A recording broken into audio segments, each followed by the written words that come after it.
তো কিছুদিন আগে দুইটা ফাউন্ডেশন নিয়েছিলাম, একটা স্কিন টোনের চাইতে অনেক বেশি লাইট আর একটা অনেক বেশি dark.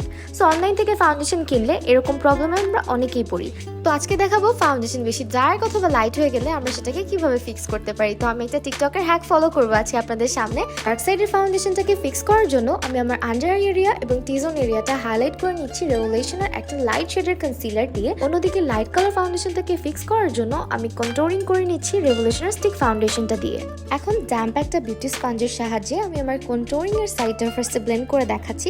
You guys can see the change, একদম স্কিন টোনের সাথে পারফেক্টলি ম্যাচ করছে। এখন একইভাবে আমি আমার আন্ডার আই এরিয়া এবং টি জোন এরিয়ার কনসিলারটাকে ব্লেন্ড করে দিলাম। কনসিলারটাকে সেট করার জন্য আমরা ব্যবহার করছি W7 এর বানার্জিম লুজ পাউডারটা। লুজ পাউডার ডাস্ট অফ করে দিলাম। নাও আমার বেসটা দেখতে পারছো কতটা পারফেক্ট লাগছে। তো কমপ্লিট লুকটা আমি তোমাদেরকে করে দেখাচ্ছি। W7 এর আইব্রো পমেটা দিয়ে আইব্রো করে নিলাম। নেক্সট আমরা টেকনিকের ব্লাশ ইউজ করে নিচ্ছি। আমার এই ফুল লুকটা আমি অফ ক্যামেরাতে করতে চেয়েছিলাম, বাট তোমরা যেহেতু অনেকেই দেখতে চাইবে, দ্যাটস ওয়াই তোমাদের জন্য করে দেখানো। আর এই লুকটা অনেক রিকোয়েস্টেডও ছিল। টেকনিকের ইনভাইট অনলি প্যালেটটা থেকে একটা ব্রাউন শেড নিয়ে ব্লেন্ডিং ব্রাশের সাহায্যে আমি আইলিডে ব্লেন্ড করে নিলাম এবং আমার লোয়ার ল্যাশ লাইনে একটু ডার্ক কালারের ব্রাউন শেডটা ইউজ করেছি। আমার মোস্ট ফেভারিট অ্যাবসোলিউট নিউইয়র্কের হোয়াইট কাজলটা ওয়াটার লাইনে অ্যাপ্লাই করে এসেন্সের মাস্কারাটা ইউজ করে নিচ্ছি। আর এই লুকটার সঙ্গে আমি কোনো প্রকার ল্যাশ ইউজ করবো না।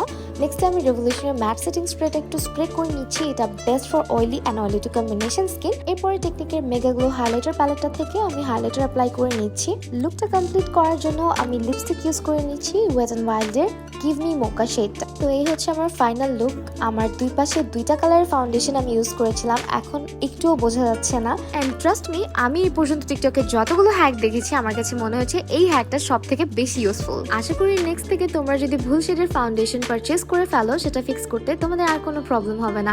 আমার এই ভিডিওটা যদি তোমাদের কাছে একটু হেল্পফুল মনে হয়ে থাকে, সেক্ষেত্রে অবশ্যই ভিডিওটা লাইক, কমেন্ট এন্ড শেয়ার করে দিও। সবাই ভালো থাকো, আল্লাহ হাফেজ।